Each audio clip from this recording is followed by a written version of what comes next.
Asambleísta Cadena, tiene la palabra.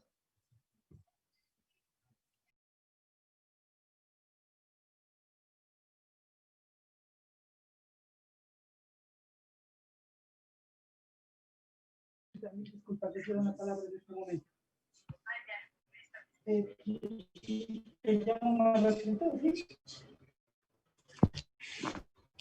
Aló.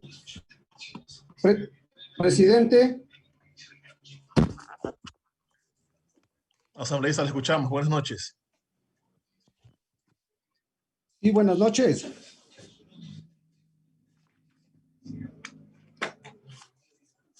Presidente, buenas noches. No sé si me escuche. Le escuchamos, asambleísta. Buenas noches. Gracias, señor presidente. Saludar nuevamente a los compañeros legisladores, al pueblo ecuatoriano, a la provincia del Carchi, a la que represento. No sé si más grave para el país sea la epidemia que tenemos por COVID o esta epidemia de hace más de 14 años de la corrupción. La epidemia del COVID ha muerto a cerca de 15,000 ecuatorianos. Pero esta epidemia de la corrupción ha dejado en la desolación a muchos millones de ecuatorianos que hoy no tienen trabajo, que hoy no tienen el pan para llevar a sus hogares. Y lo que es más, ha creado una polarización en la sociedad porque vemos esa injusticia que campea cuando muchos funcionarios públicos han saqueado las arcas fiscales de nuestro lindo Ecuador. Y no quiero sesgar ni llover sobre mojado en el tema de hospitales, ni de hidroeléctricas, ni de carreteras, ni de ECUS 911 o de plataformas judiciales. Esto ya ha sido trillado y por eso es el desprestigio de la Asamblea Nacional ante el pueblo ecuatoriano. No hay acciones contundentes. No hay acciones contundentes porque la gente pide de que no reine la impunidad, de que sean acciones más severas y más concretas. Y no es por caer tampoco en el populismo penal, como se quiere decir en muchos casos. Señor presidente, he escuchado intervenciones muy importantes y de asambleístas en donde sí lo manifiestan de corazón. Quienes respondemos ante nuestros mandantes, no ante ningún grupo de poder, peor ante un grupo político que quieran privilegiar los asuntos particulares o de cierto sector. Nosotros respondemos a nuestra conciencia, a nuestro pueblo que confió en nosotros y por eso creemos de que esta asamblea debe de aprobar leyes que combatan ante la corrupción. ¿Cómo no vamos a estar indignados de que a rato se privilegie más bien una vacancia legislativa y no se ponga en el orden del día la votación para la ley de extinción del dominio? Eso es responsabilidad del señor presidente y del CAL. Y responsabilizo a ustedes una vez más de que el desprestigio de la Asamblea parece de que quieren acabar con la institucionalidad. Señores, no es ahorita lo primordial, una vacancia legislativa, sino dotarle de herramientas jurídicas al país para el combate a la corrupción. Cuando se habla dentro de esta ley sobre los informes previos, yo creo que una de las claves, y estamos haciendo muchas veces parches de las cosas, ¿cuál ha sido el foco de la corrupción? El Sistema Nacional de Contratación Pública, esos contratos de emergencia, esos sobreprecios que se dieron, cuando los organismos de control le quedan debiendo al país y a la ciudadanía. ¿Qué ha pasado muchas veces con el SECOP? 1,300 informes en donde no viabiliza ciertos procedimientos, no le han hecho ni caso. ¿Qué ha pasado con la Contraloría General del Estado?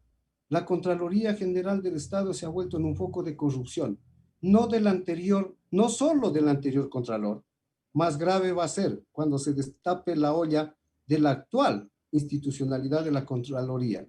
Yo he remitido, como lo he dicho hace meses atrás en el Pleno, pedidos de información de este organismo de control para que se me haga conocer cuántas resoluciones administrativas ha emitido este organismo de control desvaneciendo glosas de muchas empresas que existen sobreprecios, por ejemplo, como Hidalgo hace un par de meses, más de 7 millones.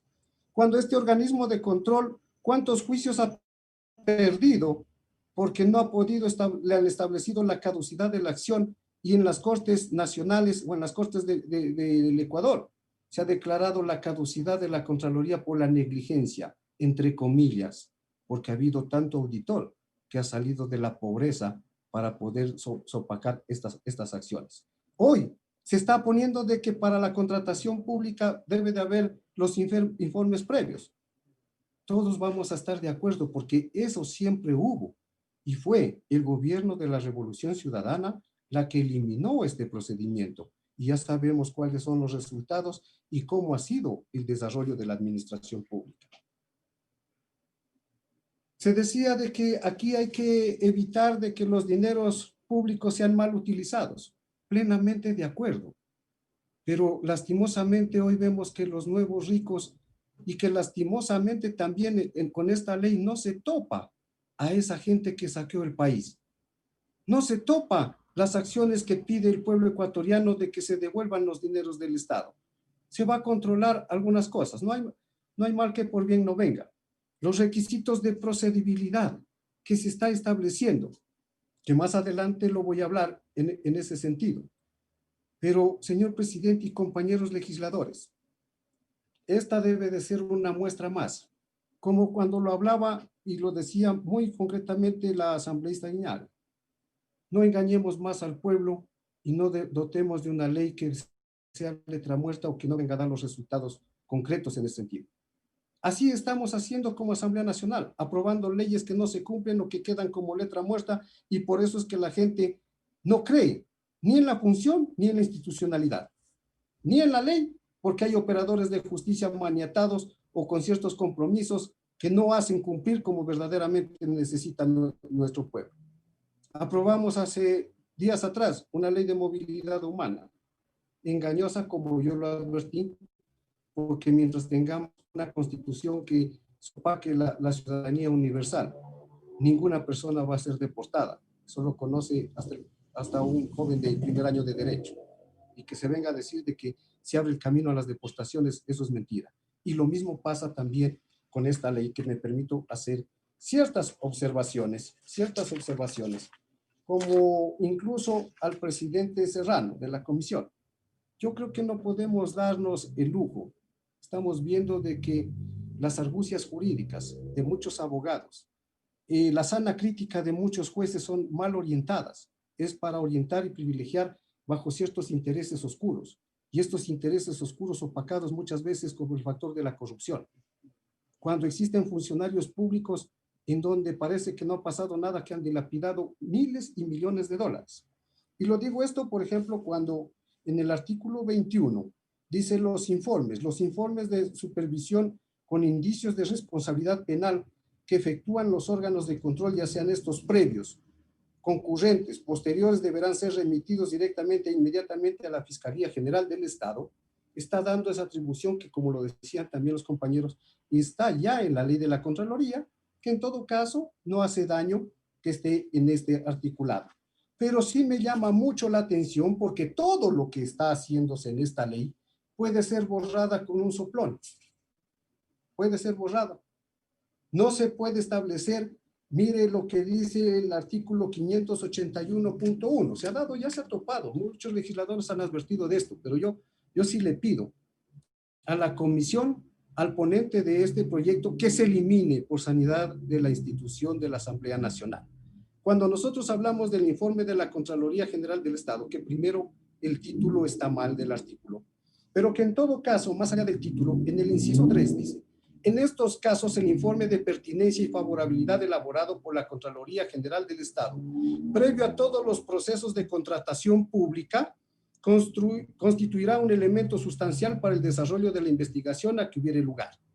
No es en el proceso de contratación o un acto administrativo como se quiere hacer ver. Informe que podrá ser ampliado por esta institución a fin de aportar como mínimo con elementos de convicción suficientes para que proceda la determinación de responsabilidades penales y posterior ejercicio de la acción penal. Estamos hablando de acciones jurídicas, acciones penales concretas. De ser el caso, que servirán para nutrir e impulsar el ejercicio de la acción penal, sin perjuicio de que la Fiscalía inicie en el momento que considere pertinente, acorde a sus atribuciones de conformidad con la ley en la materia. Esto es muy grave, señor presidente, porque si nosotros lo dejamos de esta manera, el día de mañana van a iniciar las indagaciones previas, que dicho sea de paso, en nuestro país han durado 4 o 5 años. He solicitado un sinnúmero de información a la señora fiscal. En mi provincia, en la provincia del Carchi, delitos aduaneros, 4 o 5 años y no cierran las indagaciones previas. ¿Por qué no cierran? Porque no tenemos personal ni fiscales. Ese ha sido el acondicionamiento que lo da la Fiscalía General para poder tapar estas cosas. Y eso es lo grave, porque la justicia se demora mucho, y justicia que se demora mucho no es justicia. Cuando hablo de que es oportuno de que se debe de establecer, eliminar el artículo 581.1 o en su defecto el inciso final que acabo de dar lectura, parece que no se comprende que los elementos de convicción son aquellas sospechas, indicios, huellas, pesquisas y actos de investigación que realiza la Fiscalía en la etapa de evaluación y preparación del juicio, para estimar razonablemente la comisión de un delito que oriente al imputado como autor o cómplice del mismo. Eso es el elemento de convicción que habla en este inciso y no podemos estar supeditados a este informe de pertinencia y favorabilidad. El artículo 454 del COIP, en su inciso primero, en su segundo inciso numeral primero, dice que deben de ser presentados en la etapa de evaluación y preparación del juicio, que son los elementos que conllevan para imputar a una persona sobre el cometimiento.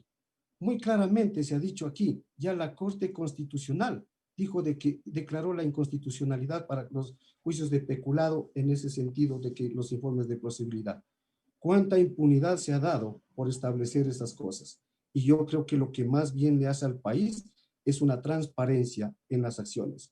Que el día de mañana nos permita, como Asamblea Nacional, así sean los últimos meses que estamos ya por terminar, pero dotar de herramientas jurídicas concretas y no por caer en un populismo penal. Lo que la gente está cansada de esa impunidad para la gente de cuello blanco, de esa impunidad que saquearon las instituciones del Estado y que hoy por hoy tiene destrozado el sector público en nuestro país.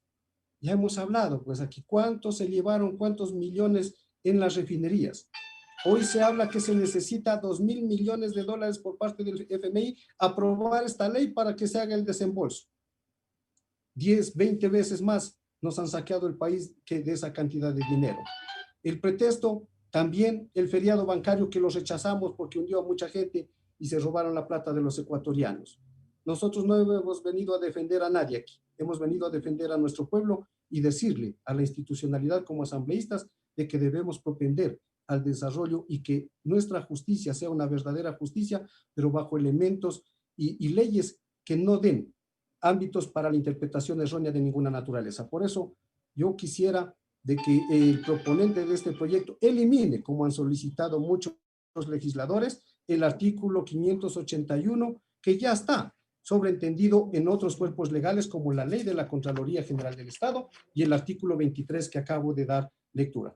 Señor presidente, una vez más, en sus manos está el prestigio de la Asamblea Nacional, que no lo han podido defender durante estos últimos años. Hoy tienen la gran oportunidad de decir, se suspende la vacancia legislativa bajo una resolución del CAL y seguimos trabajando para que en los próximos días se apruebe la ley de extinción de dominio. Quienes actuamos decentemente, quienes actuamos bajo la convicción de nuestro pueblo, no estamos de acuerdo en esos procedimientos o componendas que se hagan o que se puedan hacer en 4 paredes. El pueblo ecuatoriano necesita transparencia, verticalidad, necesita frontalidad, y esa es la mejor herencia que puede dejar esta asamblea trillada, pero que en todo caso es el primer poder del Estado que se debe al pueblo ecuatoriano. Gracias, presidente, por su atención.